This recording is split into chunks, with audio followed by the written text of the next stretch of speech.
if there's going to be a community, what is it going to look like? I'd like to talk about principles of community for such an organization. So principles of community. Thank you. So my name is Terry Sianovsky. I'm a modelholic. And my idea is, can we create a new kind of journal that brings data to life? My name is Tim Clark, and I work a lot in biomedical communications, and I have a lot of colleagues, several colleagues here that are very interested in the sort of modern ways of doing this on the web with citing data, citing methods, and so forth. Very agile, fast review process and things. I think one approach might be to pilot this with a 3D virtual cell project journal, peer-reviewed journal. And do you have his name? Okay. Who's next? My name is Anita de Waard. The question is, how do I get credit for making a contribution to a community effort? And why would I do that versus something that is crediting myself directly in the competitive arena of biology? Thank you. What's your name again, please?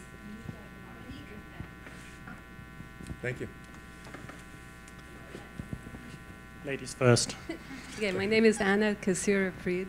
Can you hold the mic closer to your face? Sorry. My name is Anna Kasura-Fried. It's more of a practical issue, given the different time scales of like genomic changes versus proteomic changes. Is it worth kind of breaking that down in the construction of the virtual cell? I said, given the differences of time scales on which genomic changes can occur and proteomic changes can occur, protein phosphorylation, signaling, trafficking, et cetera, can occur, is it worth breaking down the modeling and the approach initially, at least, into, you know, keeping those two factors in mind?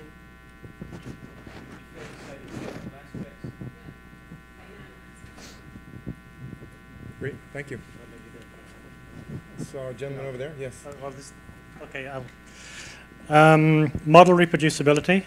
So my name's Herbert Sauro. So, but I got a second one, and that is reusable software. And then I have one for Peter Hunter, because he's not here, and he gave it to me, and that is standards and also reproducibility. So standards for exchange representing data. So we got three there, okay? So reproducibility, okay, good. No, what's the next one? Reproducibility, standards, and reusable software. Thank you. I saw a hand over there, and then we'll go down the path. So my name's Janet Palu, and I think one of the things that we need to do is to broaden interest in our topic is maybe to do a whirlwind tour, as a lot of the microscopy companies have, and either do it through museums or another means. But in other words, bring imaging to the universities and the schools and the general public and get everybody much more motivated behind it, and then you have the power to influence people. Thank you. There's a hand back there and hand back I'm there. Graham Johnson, and a lot of people covered some things related to this, but in quite specifically interested in a large model file format or framework, and this is for both static, dynamic. It has to be open-ended but clean and controlled. Okay, there's hands up there, and can we bring a mic down here too? My name is Lilia Yakusheva from UCSD. I have an open question. Can we simulate one process in one cell type under one specific condition really good? Okay, thank you. Did you want to? So, to speak loudly, the topic was discuss top-down versus bottom-up approaches to the virtual 3D cell. And my name is John Wilbur. Okay, thank you. Yes, sir. We'll go back up. If you can't find it in Google, it doesn't exist. Google should be the only search engine you need to find any piece of biological data. All right, thank you. Yes. I'm Brett Barbero from UC Irvine. I think we should have a Google cell based off of the Google body navigable sort of system, and it should be wiki available so that scientists all over the community could input and argue about aspects of it, whether or not they're accurate or not. But yeah, Google/wiki cell would be what I would say. Wonderful, thank you. There's a gentleman over there in the blue shirt. I have the microphone, so I'm going to talk. Oh, go ahead, go ahead. I've lost track. Yolanda Gill. Yeah. So my topic is, what does open mean? So we do an open collaboration. I think when we talk about the App Store, that's not open enough for me. We talk about reproducibility. That has to do with openness. So I'm interested in the open side of this. Thank you. Who has the mic? Okay. Martin. My last name is too complicated. But someone said, can we model one process very precisely, very well? And my suggestion is along these lines. I wouldn't say just one process, but perhaps one cell or a particular phenomenon within the cell, because I think only with this kind of focus we can really evaluate whether our collaborations work and produce something that makes sense biologically. Wonderful, thank you. Can you get mic over here? Oh, yeah, so my name is Cannon, and I'm interested in sort of, conceptualizing knowledge on systems that we sort of understand reasonably well, and how to use that knowledge to build communities and use that as a framework for education, and especially training the next generation. So, yeah. Great, thank you. You got that? Hi, I'm Charles Ross, and I had a question. If can we have a single place to commit? So, for instance, like the Linux kernel, all computer programs can be separated in some hierarchy where you split into the smallest pieces, and they run the whole place like that, so that everything's 10 to the end. At the top, there's 10 lieutenants, and at the bottom, there's 10 people, and those 10 people, and so on until the problem is at its smallest part, and everyone jumps in to commit, and they only commit code that's well documented and that works good, and that I would think that's a great open source model and not monetized, so that everyone can have access, and because people will collaborate to that. And so can we have like a single place to commit with Git, because that would be great. Great, thank you. Do you want I'm Peter Carpen. I wonder what happens if we have more topics than people. We're in luck. Yeah.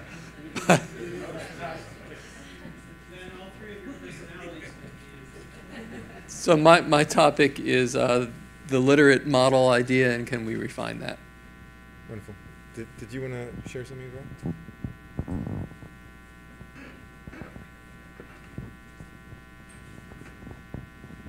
James Glazier again.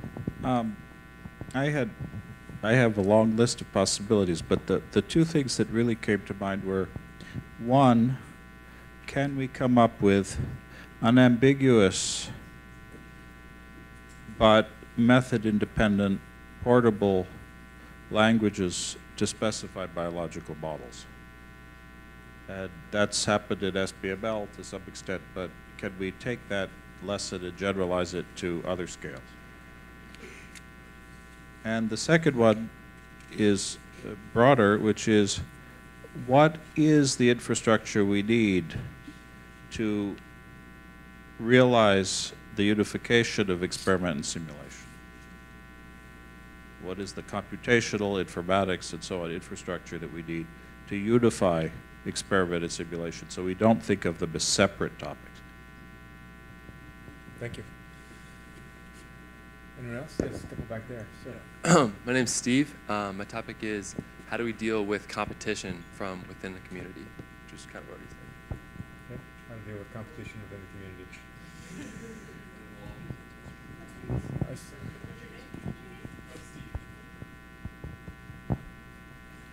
Shane Hudson. So my interest is in how we do the annotation better of how models and experiments work together in this loop where we go through versioning of models and how experiments inform what we do in the next generation of each of those models.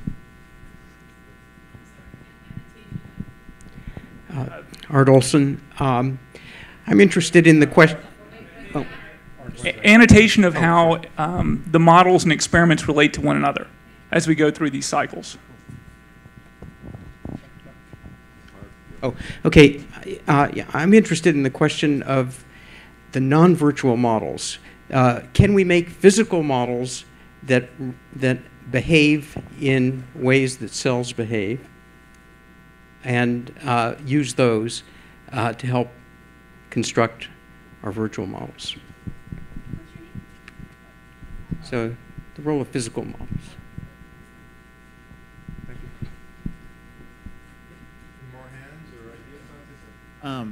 So I'm trying to think about how we collect the requirements from the clinical community and other biologists as to what our models need to take into consideration and what kind of endpoints we need to include to make the models and the simulations actually relevant to perturbing biology and curing diseases and those things. And how do we collect those requirements, and how do we involve clinicians or disease biologists to get those requirements so that we know what we're working towards? My name's Blake Borgeson. Thank you. The interesting topic for me would be how to utilize modern parallel power in universal ways so it becomes simpler for multi-scale biological simulation. So modern parallel supercomputing power. My name is Vadim. My name is Britton Boris from UCSD. My question is, what classes and what programs do we need to be teaching the undergrads and the graduate students in order for, even if we can't ever be on the same page, that they will be able to be on the same page? What tools are we giving them in order so that they can maybe do what we can't? Yes. Hello, my name is Maciek Swot from Indiana University, and I see probably 20 or 30 ideas, but I'm interested in actually formulating the minimal set of requirements that will actually bring us closer to the 3D virtual cell. Because right now the discussion is very broad, and I can bet that for the next 20 years we'll be discussing the same topics over and over again. So I'd say from the pragmatic standpoint, it will be very interesting to come up with the minimum set of requirements that would actually move this whole community beyond the discussion. How do we preserve non-real-time simulations to be represented as scenes rather than static images or movies that need to be perceived in one perspective after the simulation has occurred?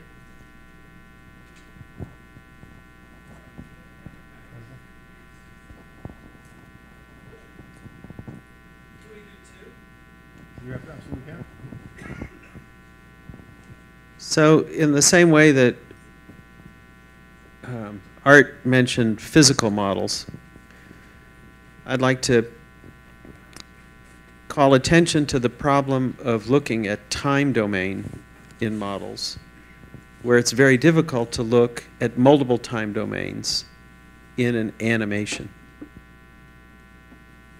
So I guess the simple thing would be how to display and interact with multiple time domains. And name? Name? Your name. Mark. You got it, okay. Yes, sir. Dave Goodsell. I'd like to talk about the wow factor, because these models we're making are really amazing, and it's a great way to get scientists and students and educators excited about the science and the wonder of what we're doing.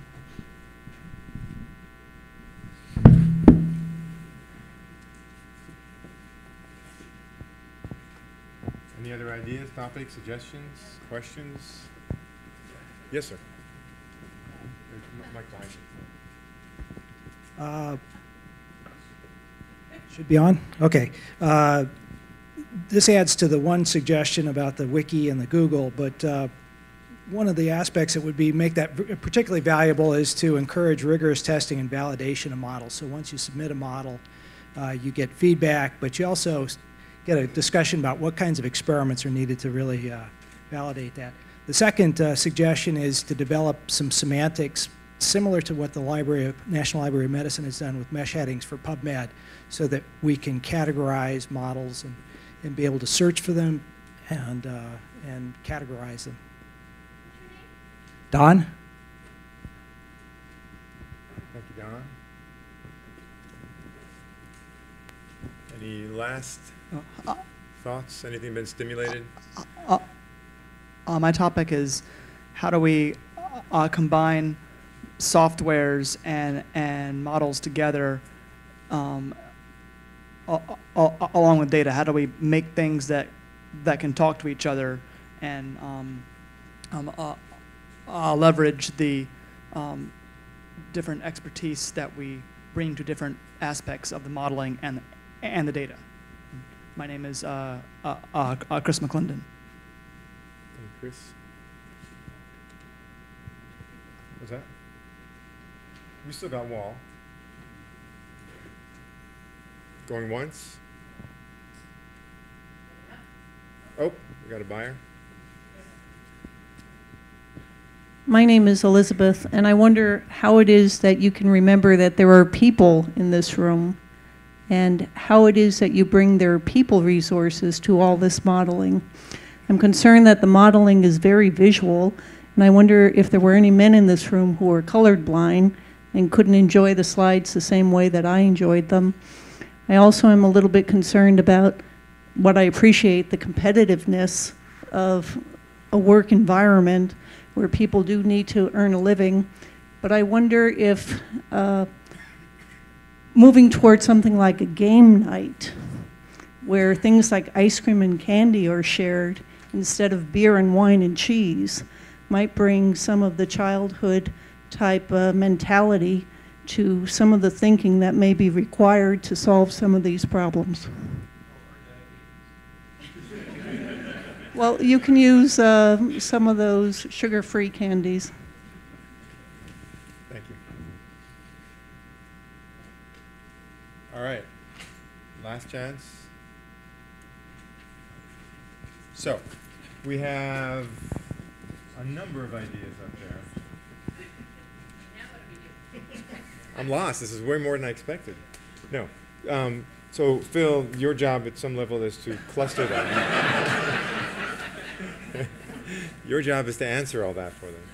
Between now and the grant, you have to figure out what we're doing. So we have 18 spots. There's going to be 18. So look at that board there. There are 6 stations. There are going to be 3 rotations. So there are going to be 18 opportunities to discuss various topics. Now, what's going to happen next is some of them I've already clustered naturally, right? There are some that are inherently similar enough to be in the same conversation. So all I'm asking for now is this. We're going to do this. Is what we're going to do. We need to. You see those 6 blue stickies up there that say they have a color, right? There's a blue one, orange one. They have numbers, and then they have a name of a color, right? So blue one. There are blue cover. There's tables out there with a blue tablecloth on them, and if there are in fact any colorblind folks here, ask a friend. So blue one is going to be the first session, and Phil, if you just take that and put it on one of the topics there. And so the first 6 topics will be identified by the first 6 stickers over there. So blue one, orange one, green one, purple one, red one, and yellow one. So like the cluster of questions that you put together, Phil, will be so I'm taking this off here? Yeah, so you're going to take that from there, and you're going to put it on one of them, and it's not by priority, it doesn't say blue on the card?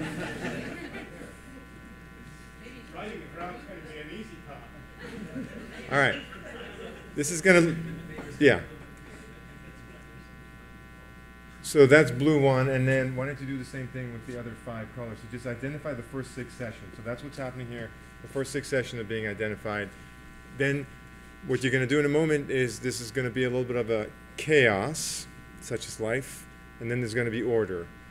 And so the chaos is going to be all of you at some point walking past that space and identifying which conversation you'd like to go to. Which one of these 6 concurrent sessions that are happening you'd like to begin to go to. And remember, the law of 2 feet says if you are 10 minutes into the conversation and it's not what you thought it was going to be, it is your responsibility, not just an invitation, it's your responsibility to move on and find another session that's more meaningful to you. You're going to go into one of these sessions because you have one of 2 principles at work. You have some passion for it, you care about it, and you're willing to take some responsibility for seeing it into reality. It's not enough to think someone should do it, but it's something that, what can I do about it? So I care about it, and I would like to do something about it. They're going to be the first 6. The voice of God, also known as the overhead, is going to, we're going to let you know when 25 minutes or so have passed. That board, all these topics are then going to be out in the hallway there, and you'll see what the next set of 6 sessions are by color again. So there's going to be round from, so 25 minutes or so, we'll rotate, you'll see the next set, we'll rotate, you'll see the next set, and that'll bring us to the end of the day. At each station, Stephanie, I'm hoping this is true, there is a scribe. That's the plan. Right, so ideally, there's a scribe, somebody's taking notes. The person whose name was on that paper, who's then going to that station, is the convener. You don't have to be the expert, and you're not the leader, and you're not the lecturer. You are convening a conversation about that topic. I hope that's clear. There might be multiple conveners, right, as the topics are clusters. So again, the intent is to have a meaningful conversation about that topic. What's that?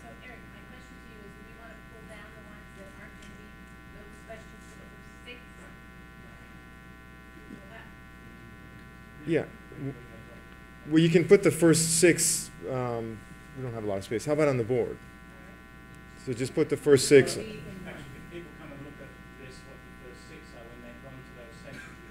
We'll take those off and we'll put the next 6 up. Okay.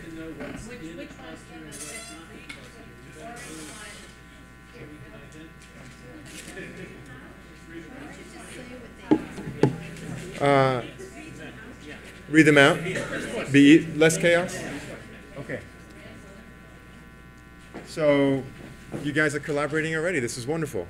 You're rearranging the process. So we're going to have those 6 topics. And Stephanie. So would you mind reading them out when you're done putting them all up there? So instead of everyone sort of rushing to the stage, you can read them out, listen for what it is, and then you mosey over to there. There's food, there's drink, there's coffee, there's tea. Feel free to partake as you are in and out of these conversations. It's part of the fun.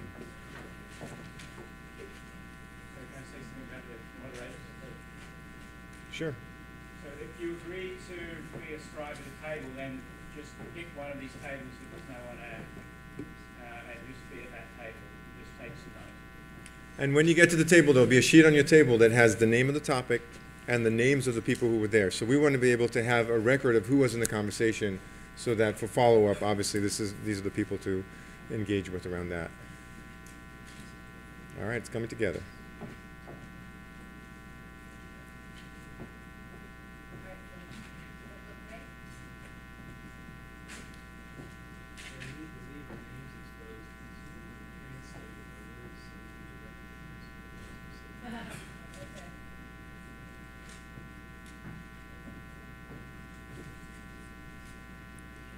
And you don't have to,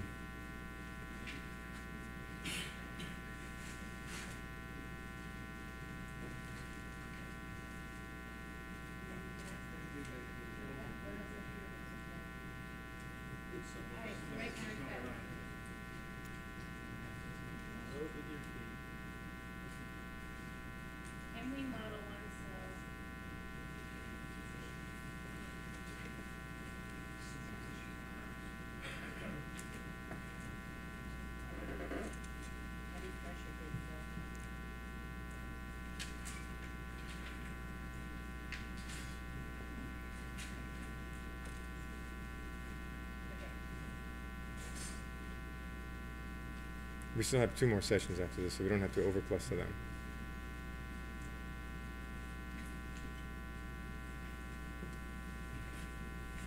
And then when you guys are on your way out the door, we're going to have a couple people at the door. The cards that you filled out, for those who maybe didn't answer questions, would you mind handing them to them? And I'll keep track of those.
Cool.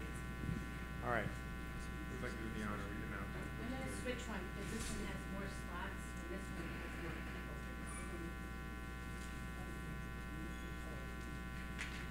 Sorry.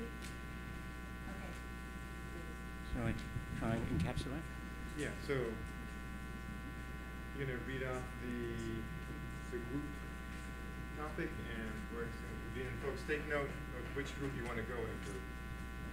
So I would say blue one is related and generally speaking to education and awareness. So the topics as they were written is game night, where ice cream candy are shared, children thinking, whirlwind tour to motivate and influence, bringing people resources to modeling, how do we teach the undergrads?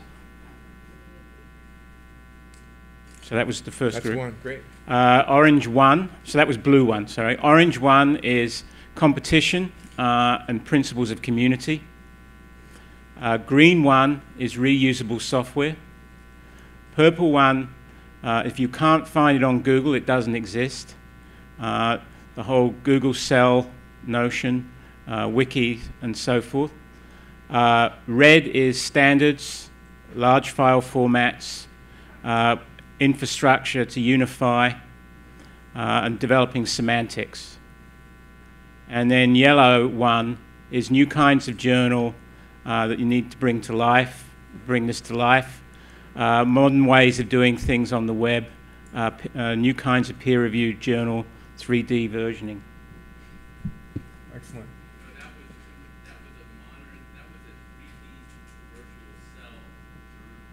Okay, so actually it goes well together. So it's a new kind of... thank you, Tim. Terry suggested essentially a new kind of journal bringing data to life. And then I guess you're saying somewhat the same thing? Good.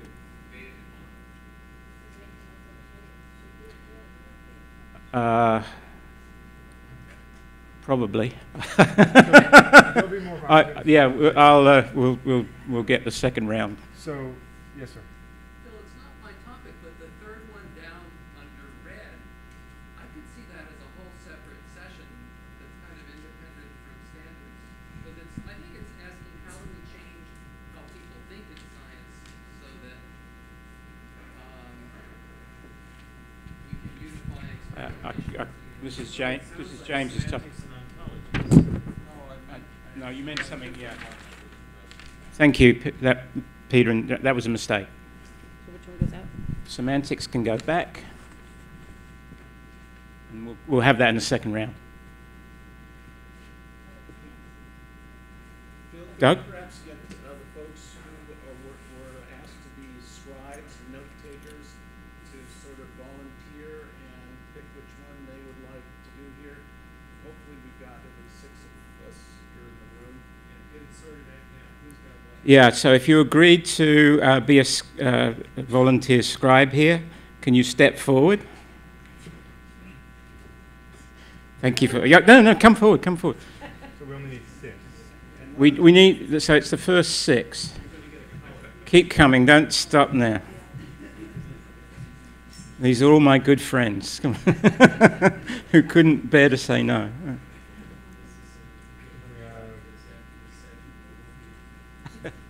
Phil, can I make one more recommendation? Please. You could move the reusable software to red, because standard needs software libraries to support it. Then you could put maybe another topic under green. I mean, in the standards community, the software goes hand in hand with the standards. It's up to you. I could. I'm hearing a difference of opinion, so. There's standards at all levels. All right, let's leave it. Okay. Let's leave it as it is. So we only need 6 scribes. Looks like we have about 10 folks here, which is terrific. 6 for this round, and then so the first 6 step forward. Oh, so you step forward. Then nice, well done, Wolfgang.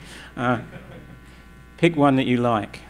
I can do reusable software. Okay. Green. So greens follow. Take your. You don't need to take it. I suppose you remember what it is. All right. So go to the green table. Anyone interested in that? Actually, you do want to take it to the next sorry. part of the conversation. Sorry, I'll come and get. No. That's all right. Go ahead. You're doing good.